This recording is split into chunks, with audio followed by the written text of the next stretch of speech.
Buenas, ¿cómo andan?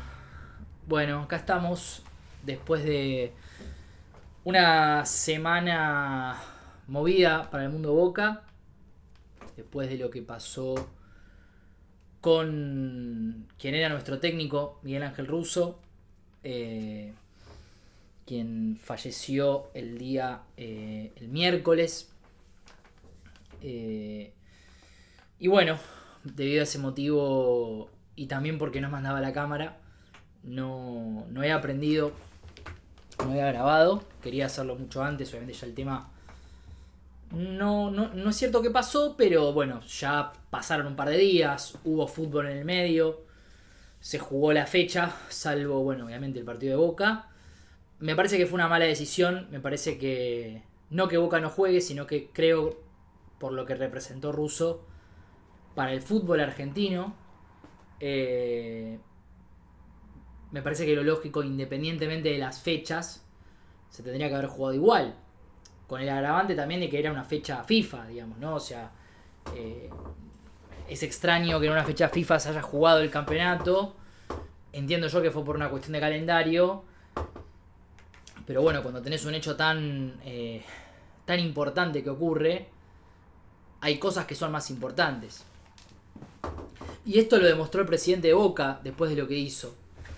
Eh, pero no me quiero meter con eso en primer lugar. En primer lugar, agradecer como hincha de Boca a Miguel Ángel Russo por siempre enaltecer a Boca y ponerlo en lo más alto. Siempre lo hizo en sus 3 pasos por la institución. En 2007 fue el primero, fue bueno todo el 2007, fue el técnico de Boca. Después volvió en 2020 de la mano de Román, sobre todo como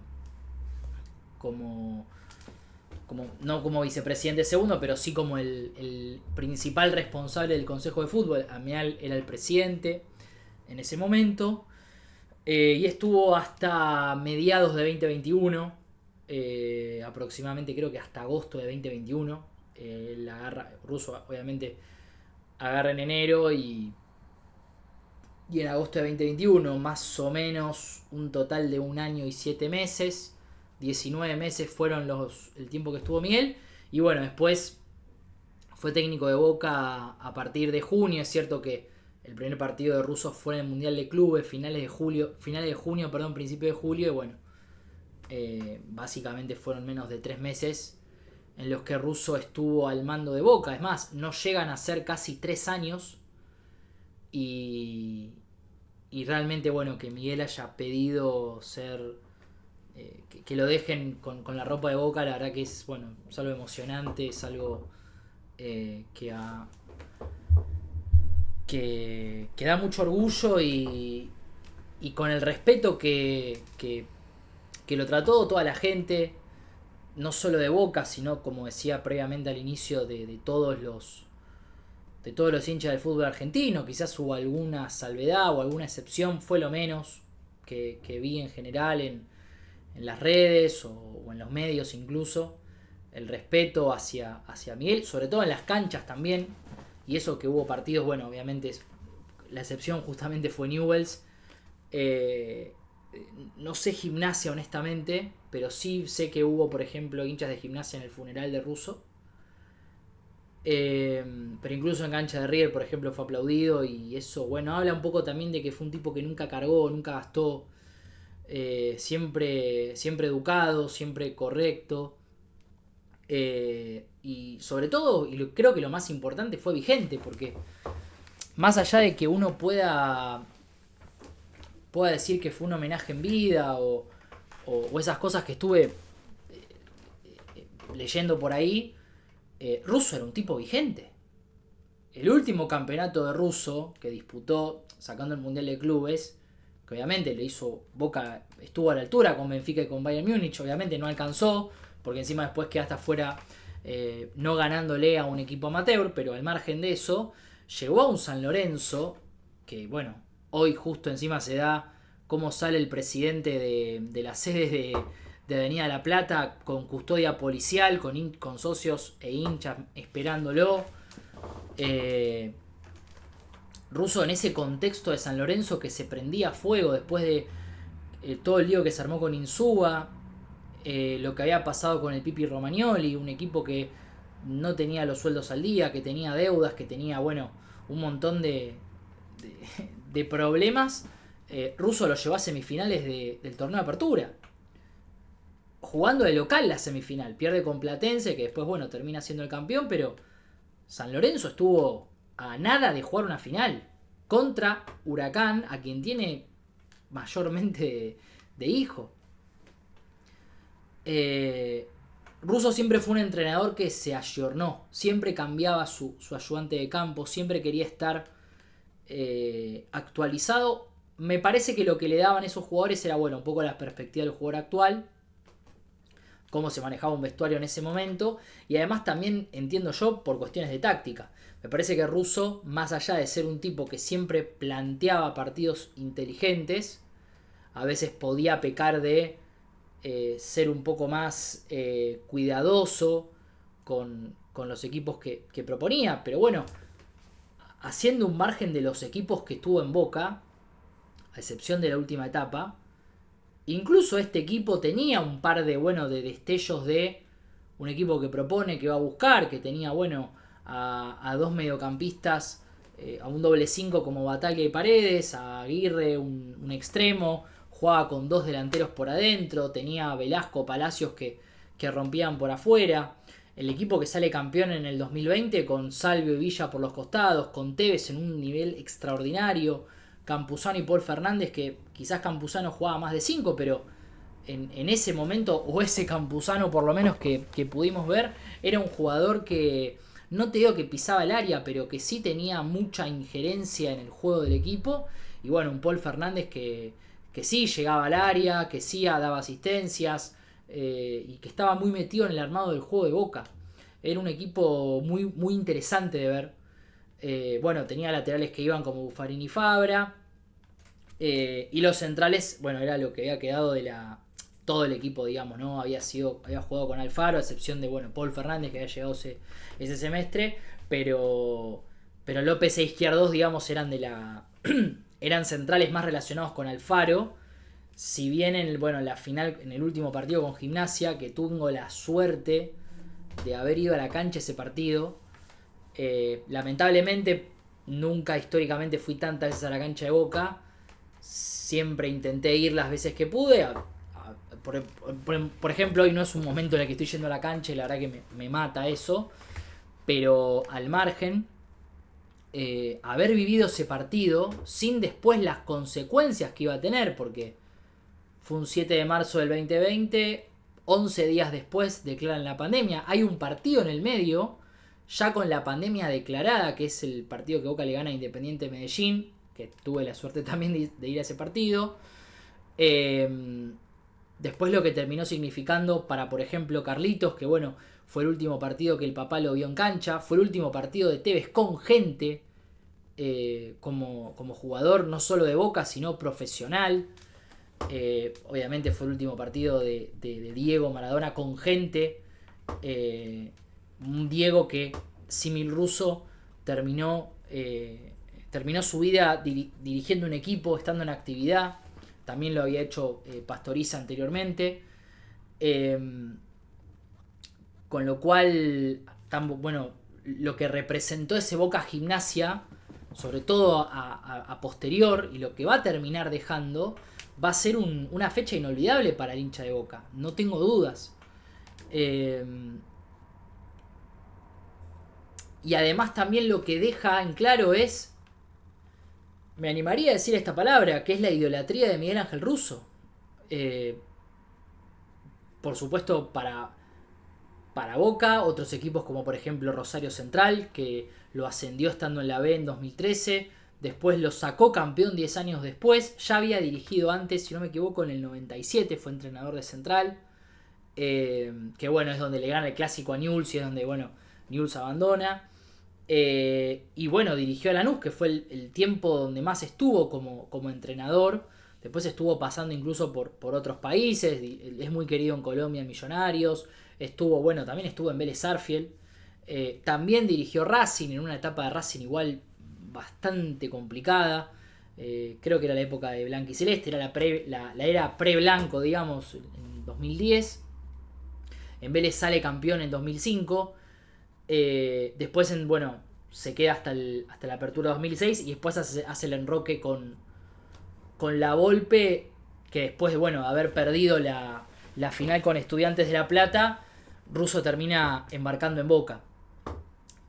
Pensaba un poco qué quería decir hoy en base a que Boca no jugó su partido con Barraca Central, al margen de que obviamente sabemos que River perdió, Riestra empató, Argentinos Juniors también perdió, eso hace que Boca mantenga su segundo lugar en la zona con un partido menos. Central le ganó a Vélez y aún extiende más su diferencia, tiene 6 puntos que virtualmente pueden ser 9 en caso de que Central le gane a Sarmiento en esos 45 minutos que faltan. No se sabe cuándo se va a jugar ese partido, tampoco se sabe cuándo va a jugar Barracas Boca, y son 2 partidos importantes, más allá de la clasificación para los octavos del clausura.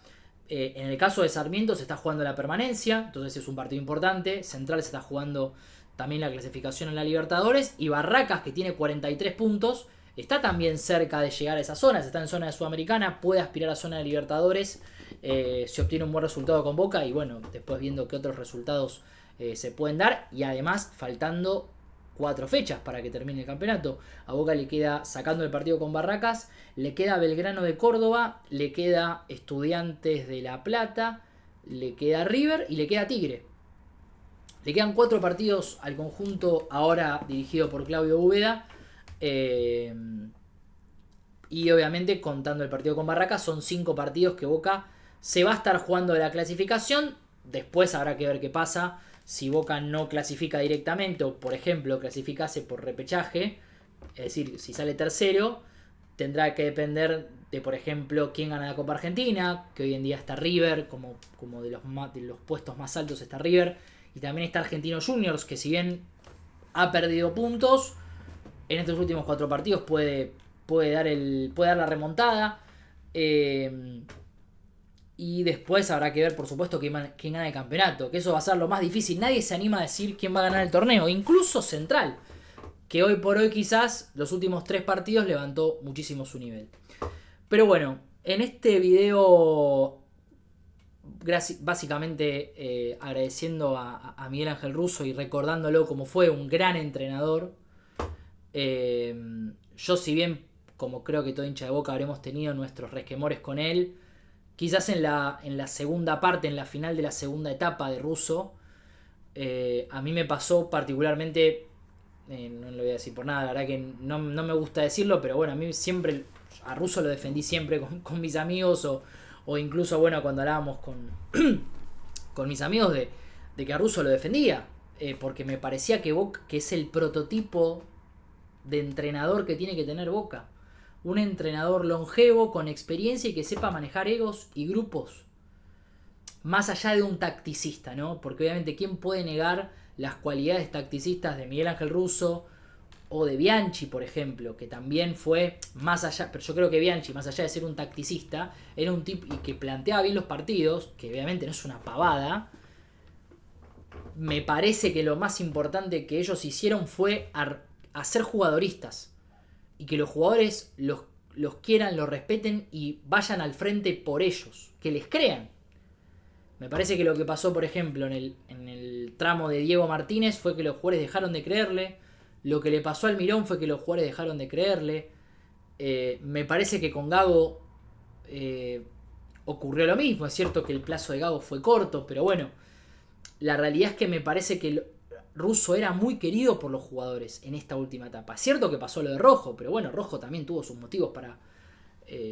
hubo motivos, quiero decir, no los motivos de Rojo, que no me importan, sino que hubo motivos para que Rojo hoy no termine estando en el club.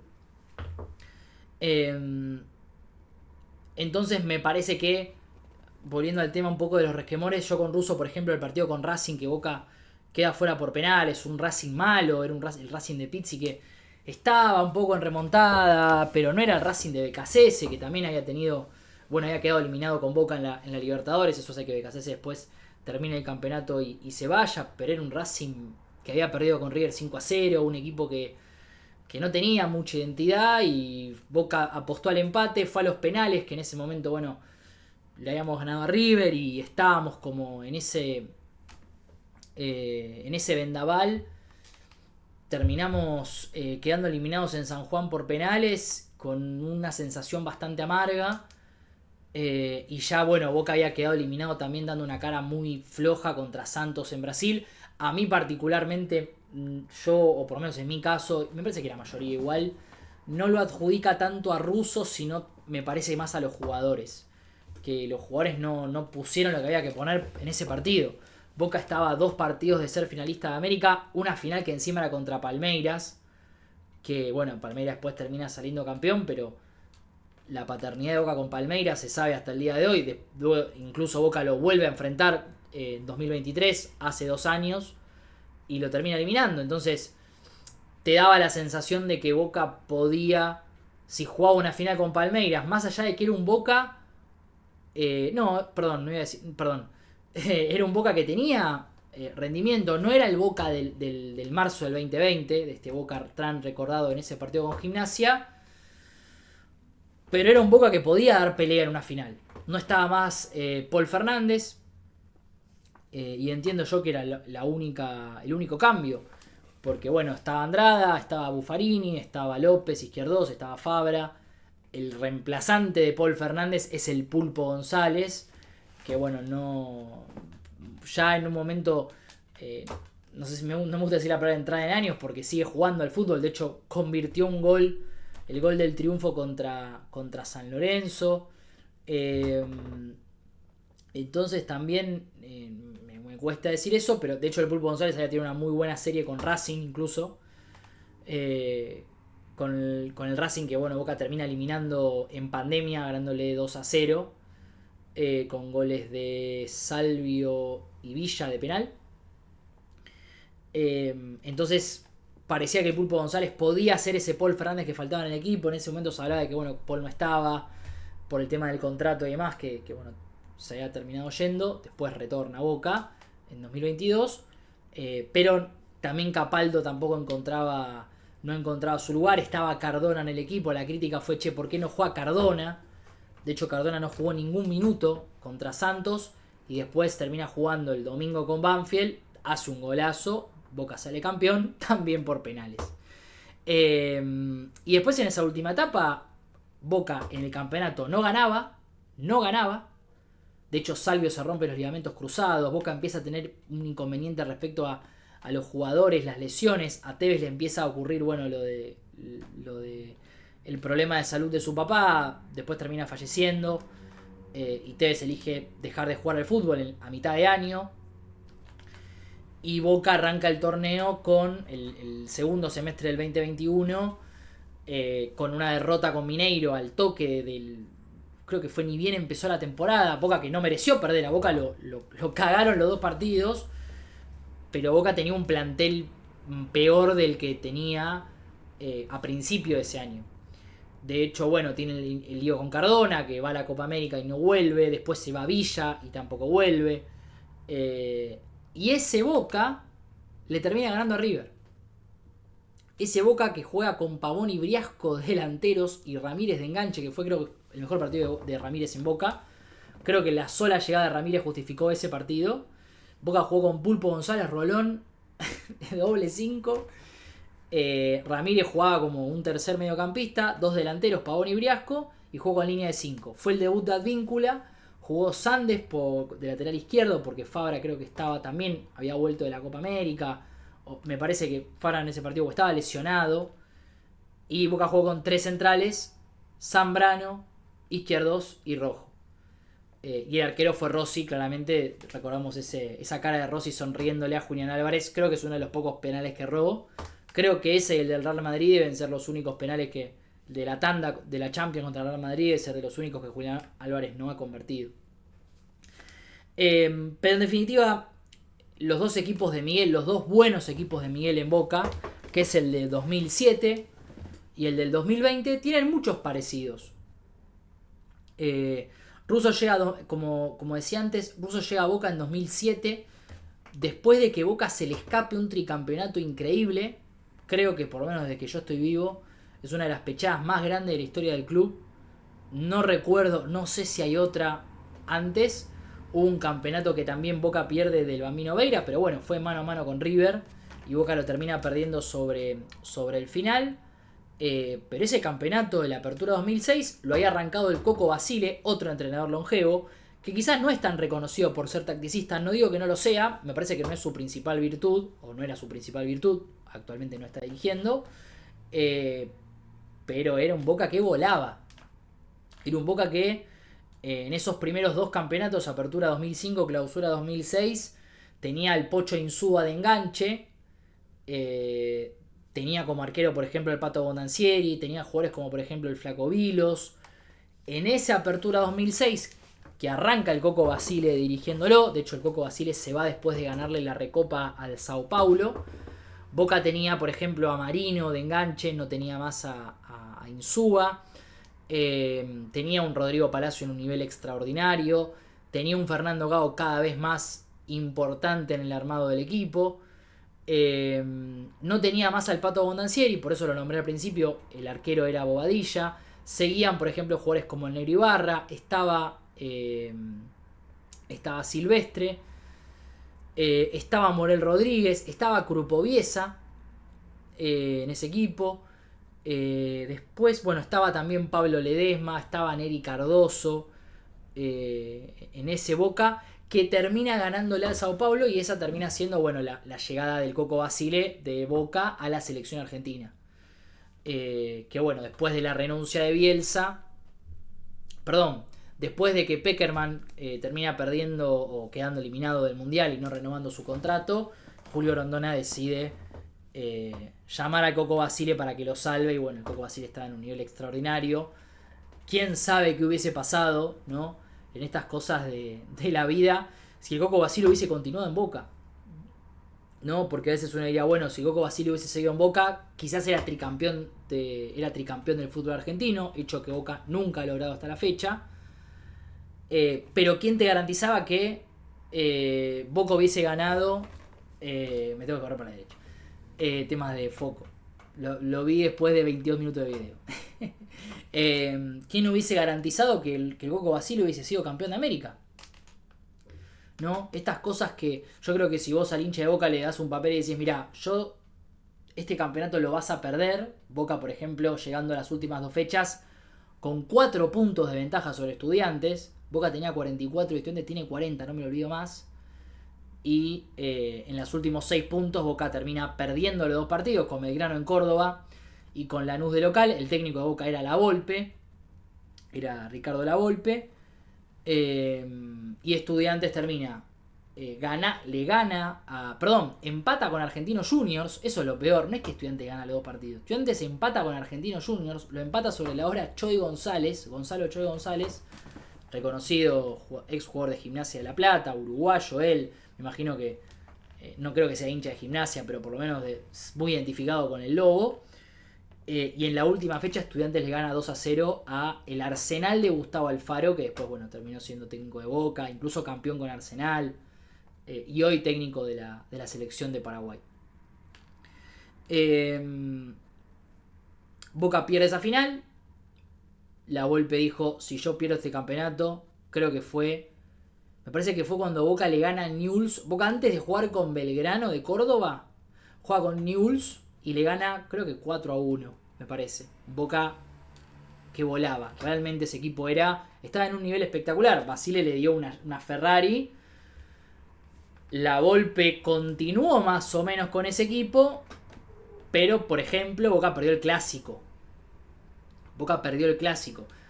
Y bueno, también recibía a un Boca que le había ganado 7-1 a San Lorenzo. Basile seguía siendo el entrenador de Boca. En el 7-1 a San Lorenzo todavía él era el entrenador. Ruggeri era el entrenador de San Lorenzo. Y Lavolpe dijo, si yo pierdo este campeonato, el que pierde este campeonato es para irse en helicóptero. Y bueno, Lavolpe terminó perdiendo la última fecha con Lanús, mano a mano con Estudiantes. Estaba Guillermo en ese equipo. Guillermo fue titular De hecho, la Volpe rota entre Guillermo y Delgado como acompañante porque Marino no había funcionado bien. Después estaba Matías Cajáis, que jugaba como stopper por izquierda. Estaba, bueno, Silvestre, estaba Morel Rodríguez. Ibarra y Krupoviesa jugaban por los costados. Y arriba jugaban Palermo, Palacio. Y a veces jugaba Guillermo. Iba rotando ese puesto. Boca pierde con Estudiantes de La Plata. Y Russo llega a Boca. Se toma la decisión entiendo yo que era Macri todavía el presidente, de traerlo a Miguel, después de que la Volpe decía renunciar en Boca. Va a Vélez Arfield, Russo agarra Boca, no sé si hubo alguna negociación, algo en el medio con el presidente de Vélez en ese momento, no sé si era Galvez, la verdad que no tengo idea. Y Russo termina llegando a Boca,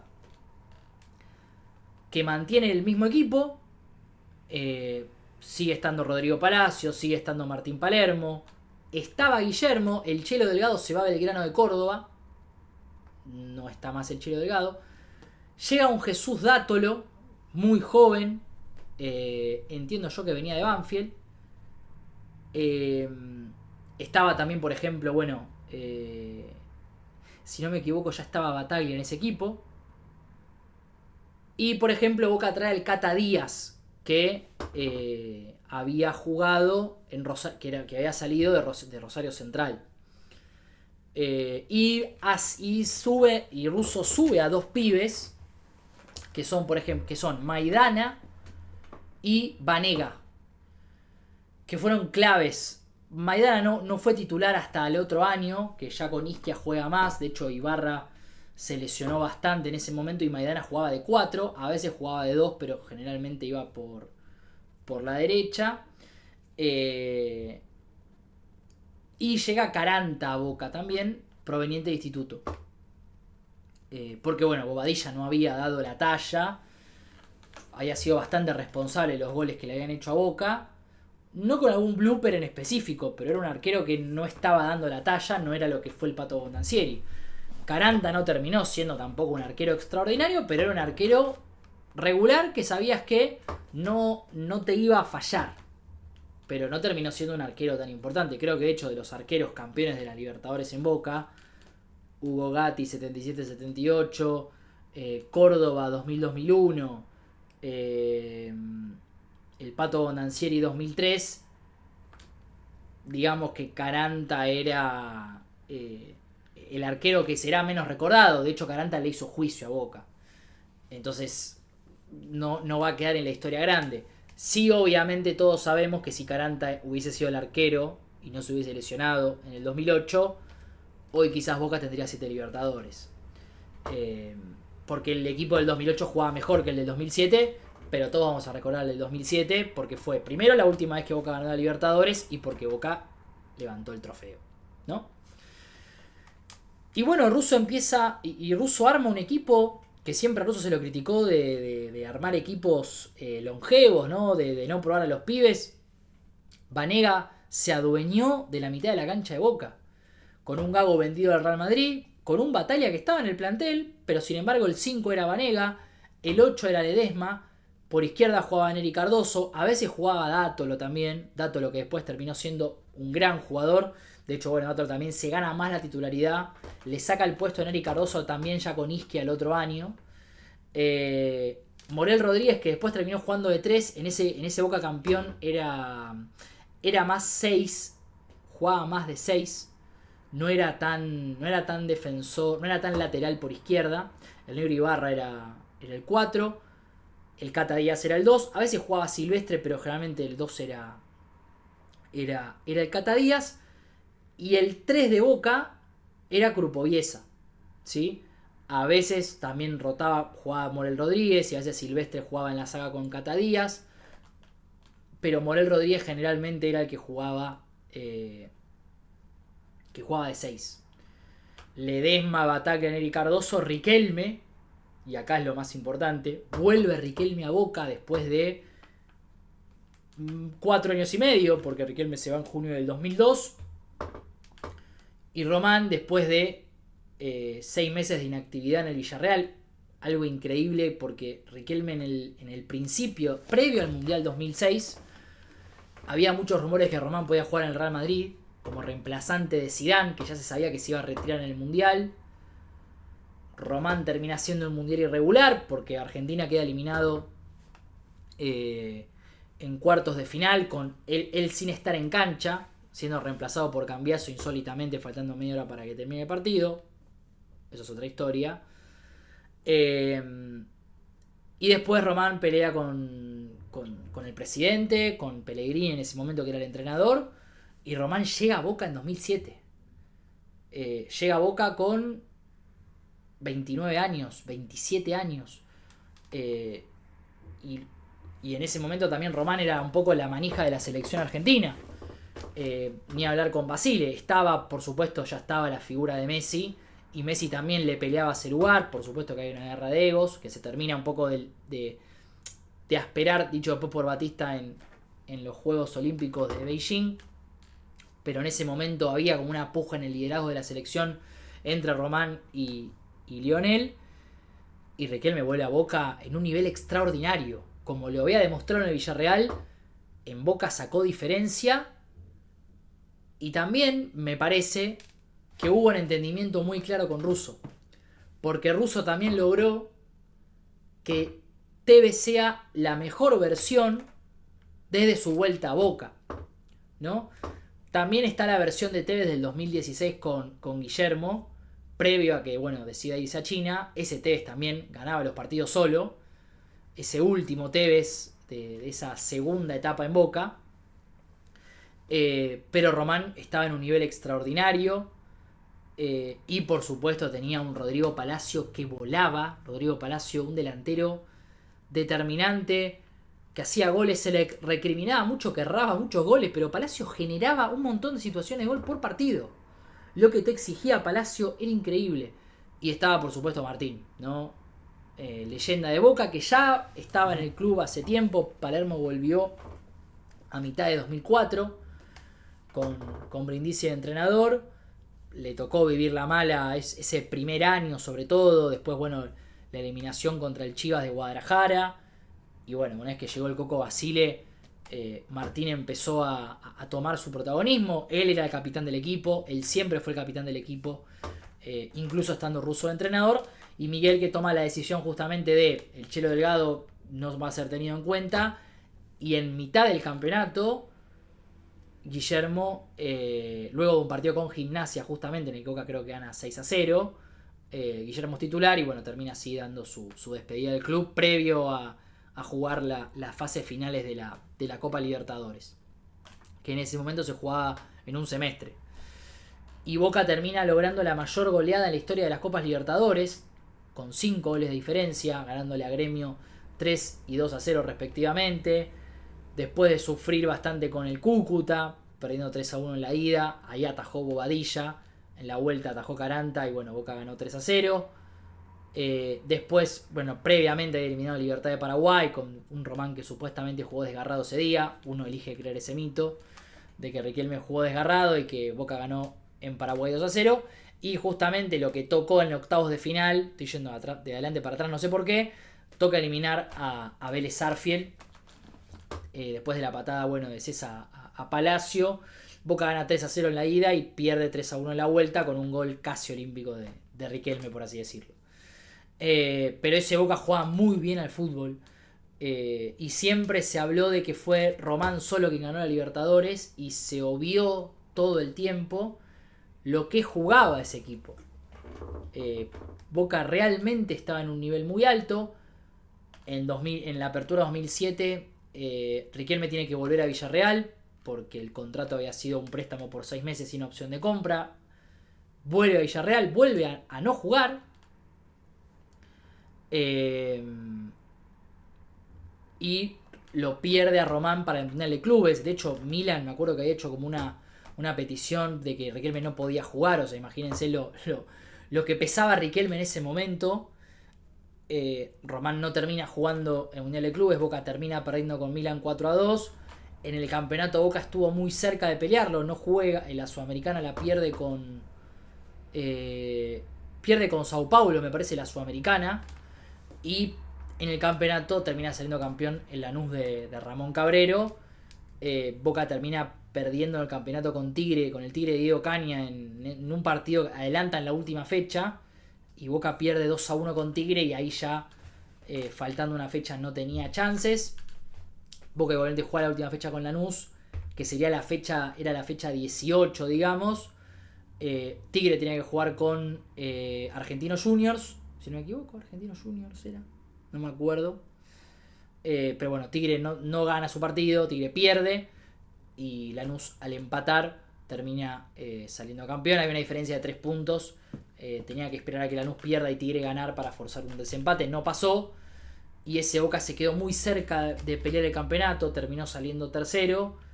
Y después de la eliminación con el Milan, en ese momento ya Macri no estaba más en el club, sino que era Pedro Pompilio, y él toma la decisión de que Russo no continúe. Román siempre criticó esa decisión, siendo jugador incluso, diciendo: no puedo creer cómo Russo duró tan poco en Boca. Con Isquia a Boca le fue bien en el 2008, pero bueno, quedó eliminado de la Libertadores en semifinales con Fluminense. Bueno, por eso decía lo de Caranta, porque Migliore fue el gran responsable de esa eliminación. Boca que jugaba muy bien, pero no le alcanzó. Y que así es cierto que después termina saliendo campeón del triangular y también fue muy recordado, o es muy recordado por los hinchas de Boca ese campeonato, por lo menos por mí. Y la historia de Russo y Boca finalizó en ese 2007, donde tantas cosas pasaron, donde Boca gana su última Copa Libertadores, donde se ve a un Riquelme extraordinario que difícilmente volvió a repetir esa versión en Boca. Lo digo, Román para mí es el máximo ídolo del club. Creo que en el 2012 con Falcioni es donde recupera algo de ese nivel, pero en 2007 jugó de forma extraordinaria. Pero Boca tenía en todos los puestos jugadores de jerarquía. En Ibarra en la defensa. El 3 de Boca era Clemente Rodríguez. Yo me estaba diciendo Krupoviesa, yo soy un boludo. El 3 de Boca era Clemente Rodríguez, campeón de la Libertadores 2001 y 2003. Perdón, Clemente, perdón, me olvidé de vos. Clemente Rodríguez, eran los laterales de Boca, eran Ibarra y Clemente Rodríguez. Fueron nuestro Cafú y Roberto Carlos, sin duda. Sin ningún tipo de duda. Después Boca tenía, a Vanega, que después terminó siendo jugador de Europa, de selección. Ledesma era un gran jugador. Neri Cardoso también. Dátoro también. Palacio y Palermo eran delanteros extraordinarios. Me parece que el mejor tridente de Boca que a mí me ha tocado vivir fue Riquelme, Palacio, Palermo. No tengo dudas de eso. Y duró muy poco. Y luego de 13 años después, el propio Román lo vuelve a llamar a Russo para que vuelva en un contexto bastante similar al del 2006, porque Boca venía de quedar eliminado con River por tercera vez, o mejor dicho, por quinta vez consecutiva. Boca había perdido. Boca, obviamente, en la era post-Román, o sea, Román se retira, se retira a fin de 2014. Pero Román se va de Boca en junio de 2014, se va con River campeón, con el River campeón de Ramón. Pero hasta que Román vuelve a Boca en 2020, Boca pierde Copa Sudamericana con River, semifinales. Copa Libertadores con River 2015, octavo de final, Gas Pimienta. 2018, final en Mendoza. 2018, final de Madrid. Y 2019, Copa Libertadores, semifinales. Boca venía de 5 mano a mano seguidos con River perdiendo. 4 internacionales y 1 nacional. Que encima de ese nacional fue una final, ni más ni menos, no es que era un partido de la Copa de la Liga. Boca venía de traspié en traspié. A Boca lo salva que River pierde esa Libertadores con Flamengo. Y Russo llega a Boca en un contexto de Riquelme vuelve a Boca en un rol dirigencial. En un Tevez que parecía que no iba a renovar su contrato y que se iba a ir de Boca recontra por la puerta de atrás, porque a Tevez no le perdonaba lo que había pasado en China, y sobre todo el que no se lo perdonó fue el propio Guillermo. Que Guillermo, cuando Tevez volvió a Boca, nunca fue importante, salvo cuando Benedetto estaba lesionado o cuando Wanchope Arias estuvo lesionado. De hecho, un Wanchope que él tampoco pidió terminó siendo más titular que Carlos Tevez. Boca en una situación realmente delicada. Había un nuevo aire porque Riquelme estaba en Boca y había una nueva sensación. Russo no se esperaba la llegada, el llamado de Román. Russo que venía, terminó después con lo que ocurrió, ¿no? Pero Russo venía transitando ya la enfermedad. No había tenido un buen presente. Me parece que era, creo que estuvo en Cerro Porteño antes, o Alianza Lima, no le fue bien ninguno de esos clubes. Sí le había ido bien en Millonarios, por ejemplo. Después, previo a eso, me parece que en el fútbol argentino, lo último que había dirigido, tengo miedo de pifiarla, pero creo que había sido Vélez 2015, que también le toca un Vélez post Gareca, post Turu Flores, donde había muchos pibes, muchos jugadores habían ido, lo salva del descenso, media crisis institucional, lo agarra Vélez en ese torneo de 30. Y bueno, o sea, Russo, los últimos años de Russo como entrenador no venían siendo buenos. Pero Román, siendo fiel a sus palabras, elige traerlo para que sea el técnico de Boca y haya una especie de resurgir. Y no solamente que resurgió Boca, porque le gana un campeonato a River increíble y tengo la suerte y me lo voy a guardar toda la vida de haber podido ir a todos los partidos de local de ese Boca, de ese sprint final de 7 partidos. Obviamente los 4 que jugó de local, incluyendo el 0-0 con Independiente. El triunfo frente a Godoy Cruz, el triunfo frente a Atlético Tucumán y después, por supuesto, el triunfo frente a Gimnasia. En el medio Boca le gana a Talleres, en el medio Boca le gana a Central Córdoba y en el medio Boca le gana a Colón de Santa Fe. Un Boca que era bastante parecido a ese del 2007. El arquero era Andrada, no era un super arquerazo, pero bueno, termina sacando una pelota a Contín en el 0-0 en la Bombonera, que fue clave para el campeonato. Igualmente, que ahora me estoy recordando, el arquero de Boca los primeros 2 partidos con Independiente y con Talleres, es más, creo que también con Atlético Tucumán, el arquero es Marcos Díaz. El arquero es Marcos Díaz, que había llegado a Boca, me parece que el año anterior. Lo había traído Angelis el año anterior porque Rossi se había ido a Lanús. Entonces Boca trajo un arquero suplente para pelearle a Andrada. El arquero había sido Marcos Díaz y él fue titular esos 3 primeros partidos. Después vuelve a Andrada a la titularidad con Central Córdoba. Boca gana 4-0 en la cancha de Central Córdoba. Hoy ya se local en el Madre de Ciudades. Boca le gana a Godoy Cruz, un baile total, 3-0. Y le termina ganando a Colón, como decía. Y después a Gimnasia y consagrándose campeona, a ese River que terminó flaqueando, manqueando en las últimas 2 fechas, con Defensa y Justicia y con Atlético Tucumán. Pero Boca tenía 2 laterales que iban por afuera, Buffarini y Fabra, que no se comparan ni en pedo con Ibarra y Clemente Rodríguez, pero que se entienda lo que digo. López Izquierdos, que era una saga central que bueno, va a ser más recordada. Quizás no tanto Licha López, porque Licha López solo jugó la serie que queda fuera con River en 2019, pero queda un poco marcado después de esa derrota. Izquierdos ni hablar. Pero es cierto que el último partido lo juegan Zambrano y Alonso. Alonso que lo trae la nueva dirigencia. Perdón, Alonso ya estaba de antes. Zambrano, que es el que dice, no, llegó un central de verdad, esa declaración que había hecho Bermúdez cuando vino el Kaiser. Un Zambrano que también hoy con el tiempo es más reconocido que antes. Un Zambrano que fue titular en el equipo de Alianza Lima, que terminó dejando afuera Boca de la Copa. Qué loco es todo. Después, bueno, el 5 era Campuzano y Paul Fernández. Salvio Villa por los costados. Tevez y Soldano era el 9. Que se decía que Soldano era el que hacía el trabajo sucio para que Tevez pueda jugar tranquilo. La verdad que nunca se valoró ni a Russo por haber mejorado a Tevez, ni tampoco al propio Tevez. Me parece que Tevez fue gran partícipe de la recuperación de su nivel. Obviamente que el técnico lo ayudó y le dio la palabra justa, incluso en las declaraciones que daba, diciendo que era uno más. que bueno, venía de un Alfaro que lo trataba como si fuese un ídolo, un rey, un supremo, y después no lo terminaba poniendo. Y esos dos equipos de Boca van a quedar recordados en la historia.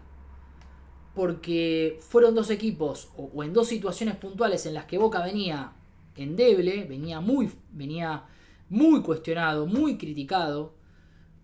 Había terminado un 2006 y un 2019 bastante fulero, sobre todo en la primera etapa, porque perdiste un campeonato, un tricampeonato que nunca se te podía haber escapado y se te escapó, y en el 2019 por todo lo que venías arrastrando con River, que hubiese sido peor si River hubiese salido campeón de América, pero esa paternidad estaba presente, y con Russo la cambió, porque le gana este campeonato y después lo deja eliminado 2 veces, en la Copa de la Liga y después en la Copa Argentina.